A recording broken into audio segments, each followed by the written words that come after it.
آیت چھوڑ کر گمراہی اور بخشش چھوڑ کر عذاب خرید لیا۔ یہ آتش جہنم کی کیسی برداشت کرنے والے ہیں؟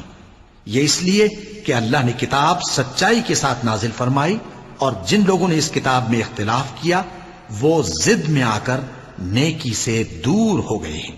نیکی یہی نہیں کہ تم مشرق و مغرب کو قبلہ سمجھ کر ان کی طرف منہ کر لو، بلکہ نیکی یہ ہے کہ لوگ اللہ پر اور روز آخر پر اور فرشتوں پر اور اللہ کی کتاب پر اور پیغمبروں پر ایمان لائیں، اور مال باوجود عزیز رکھنے کے رشتہ داروں اور یتیموں اور محتاجوں اور مسافروں اور مانگنے والوں کو دیں، اور گردنوں کے چھڑانے میں خرچ کریں، اور نماز پڑھیں اور زکوٰۃ دیں، اور جب عہد کر لیں تو اس کو پورا کریں، اور سختی اور تکلیف میں اور جنگ کے وقت ثابت قدم رہیں۔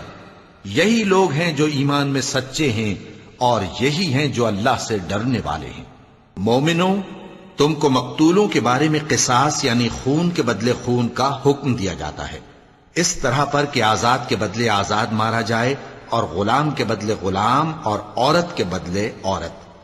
اور اگر قاتل کو اس کے مقتول بھائی کے قصاص میں سے کچھ معاف کر دیا جائے تو وارث مقتول کو پسندیدہ طریق سے قرارداد کی پیروی یعنی مطالبہ خون بہا کرنا اور قاتل کو خوشخوئی کے ساتھ ادا کرنا چاہیے۔ یہ تمہارے پروردگار کی طرف سے تمہارے لیے آسانی اور مہربانی ہے۔ اب جو اس کے بعد زیادتی کرے اس کے لیے دکھ کا عذاب ہے۔ اور اے اہل عقل، حکم قصاص میں تمہاری زندگانی ہے کہ تم قتل و خونریزی سے بچو۔ تم پر فرض کیا جاتا ہے کہ جب تم میں سے کسی کو موت کا وقت آ جائے تو اگر وہ کچھ مال چھوڑ جانے والا ہو تو ماں باپ اور رشتہ داروں کے لیے دستور کے مطابق وصیت کر جائے۔ اللہ سے ڈرنے والوں پر یہ ایک حق ہے۔ پھر جو شخص وصیت کو سننے کے بعد اس کو بدل ڈالے تو اس کے بدلنے کا گناہ انہی لوگوں پر ہے جو اس کو بدلیں، اور بے شک اللہ سنتا جانتا ہے۔ اب اگر کسی کو وصیت کرنے والے کی طرف سے کسی وارث کی طرفداری یا حق تلفی کا اندیشہ ہو تو اگر وہ وصیت کو بدل کر وارثوں میں صلح کرا دے تو اس پر کچھ گناہ نہیں، بے شک اللہ بخشنے والا ہے، رحم والا ہے۔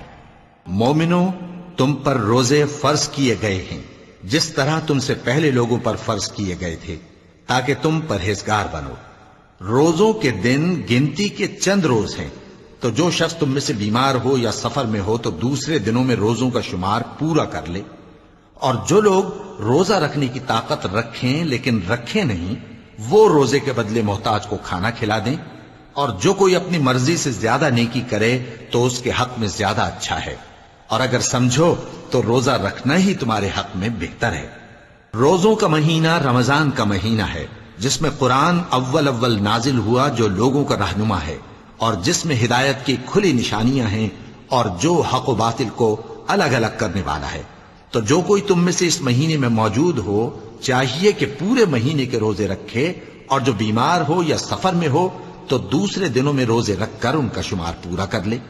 اللہ تمہارے حق میں آسانی چاہتا ہے اور سختی نہیں چاہتا، اور یہ آسانی کا حکم اس لیے دیا گیا ہے کہ تم روزوں کا شمار پورا کر لو، اور اس احسان کے بدلے کہ اللہ نے تم کو ہدایت بخشی ہے تم اس کو بزرگی سے یاد کرو اور اس کا شکر کرو۔ اور اے پیغمبر، جب تم سے میرے بندے میرے بارے میں دریافت کریں تو انہیں معلوم ہو کہ میں تو تمہارے پاس ہی ہوں۔ جب کوئی پکارنے والا مجھے پکارتا ہے تو میں اس کی دعا قبول کرتا ہوں۔